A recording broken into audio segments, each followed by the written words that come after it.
What are you doing on the floor there?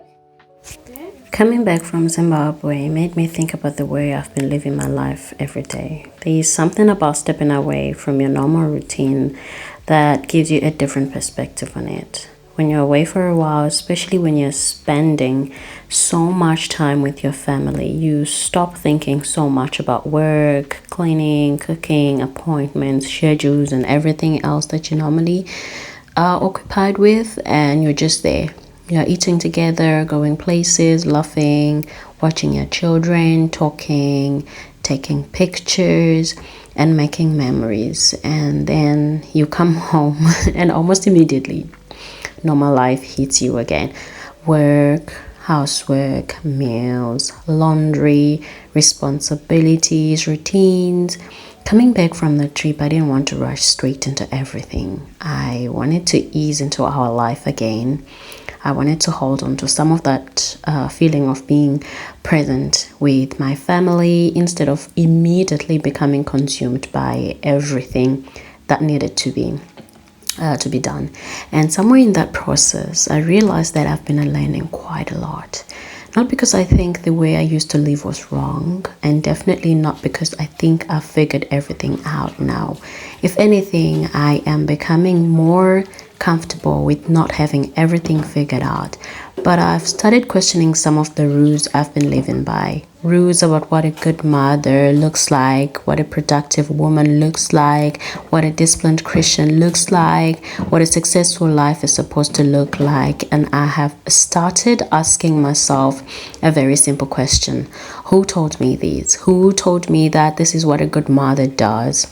Who told me that being constantly busy means I'm doing enough? Who told me that taking care of myself has to come after everybody else?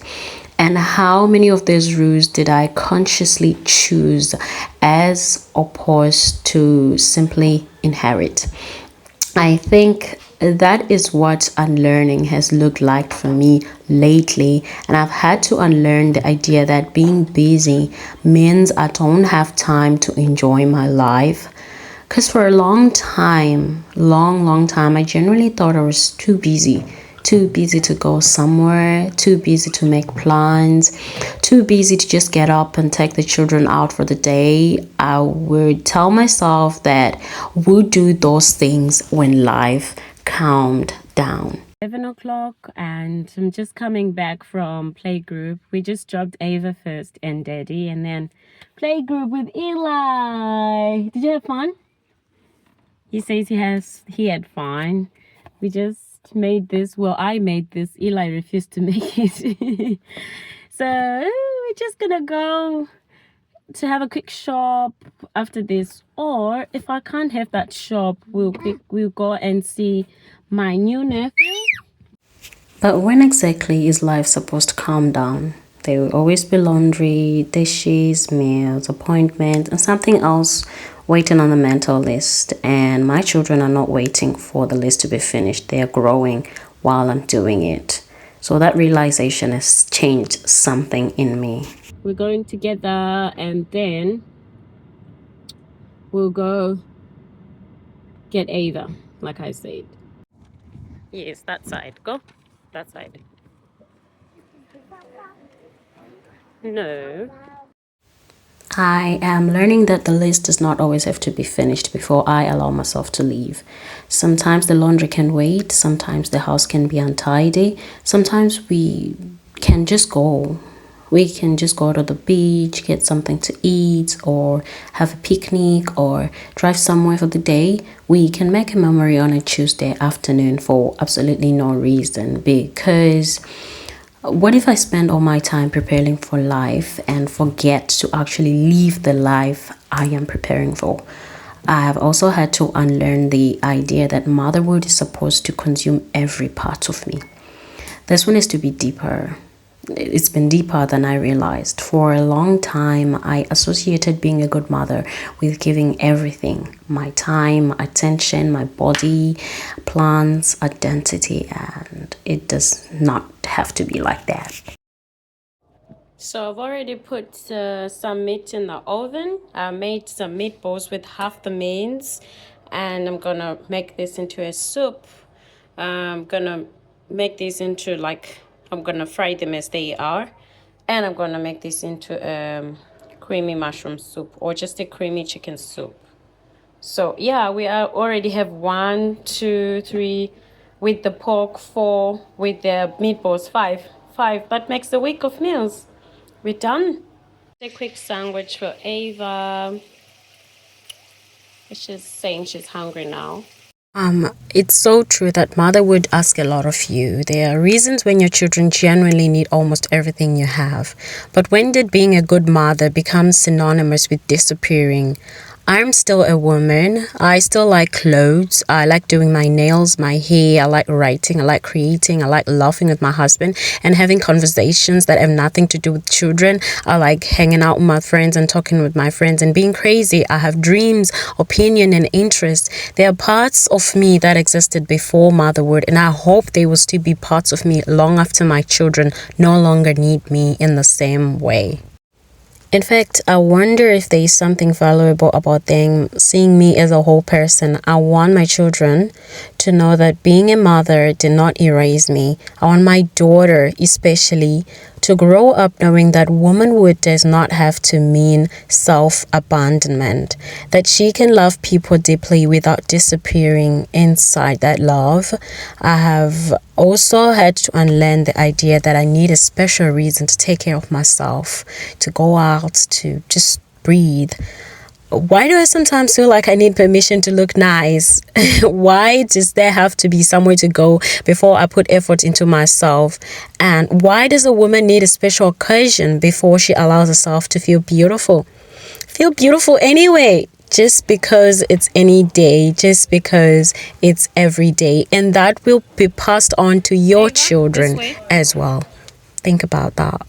So lately I've been doing things just because, like doing my nails, wearing clothes I actually like, trying different things with my hair, putting outfits together simply because I enjoy them.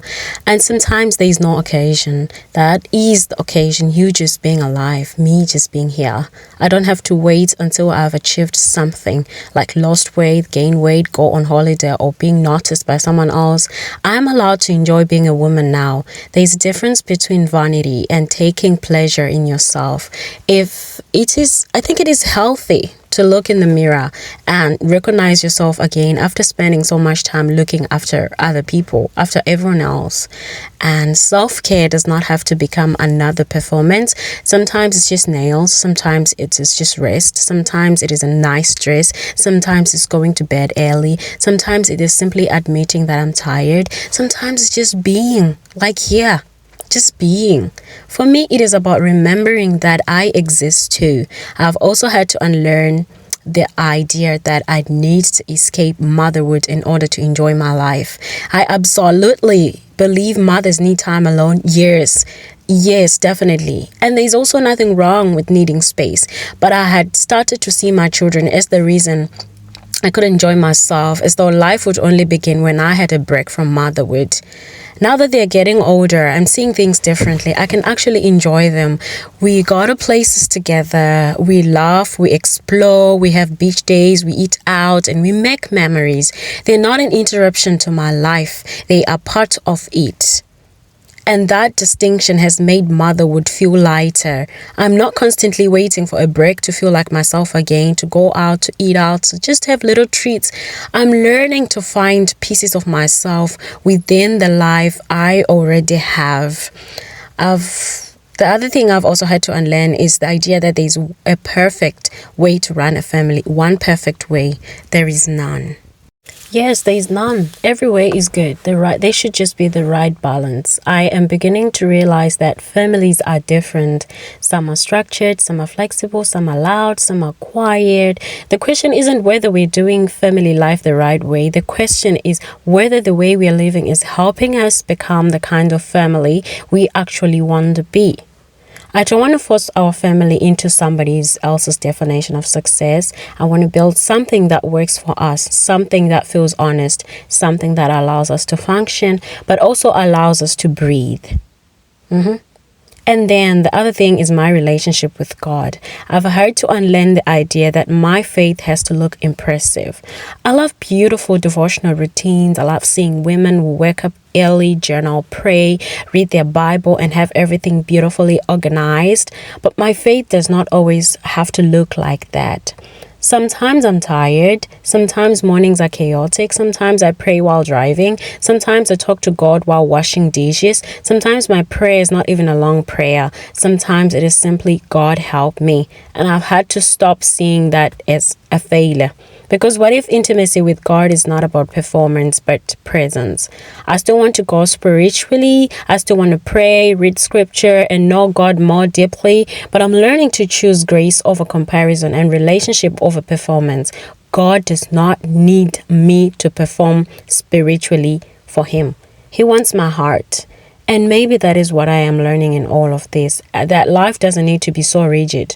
Maybe motherhood doesn't have to follow one formula. Maybe being disciplined doesn't mean being exhausted. Maybe being a good mother doesn't mean being depleted. Maybe self-care isn't selfish. Maybe enjoying your children doesn't have to be earned. Maybe my relationship with God doesn't have to look like anyone else's to be real also. So the whole point of this is that I'm not saying I've mastered any of this. I haven't. There's still hard days, messy days, days when I feel like I'm not doing enough, but I'm learning not to interpret those moments as failure. I don't automatically see rest as laziness anymore, and I don't see an untidy house as proof that I'm failing. And I'm learning that wanting something for myself does not make me selfish. Maybe unlearning is not about becoming a different person. Maybe it is about noticing the beliefs that have been quietly shaping your life and deciding whether you still want to carry them.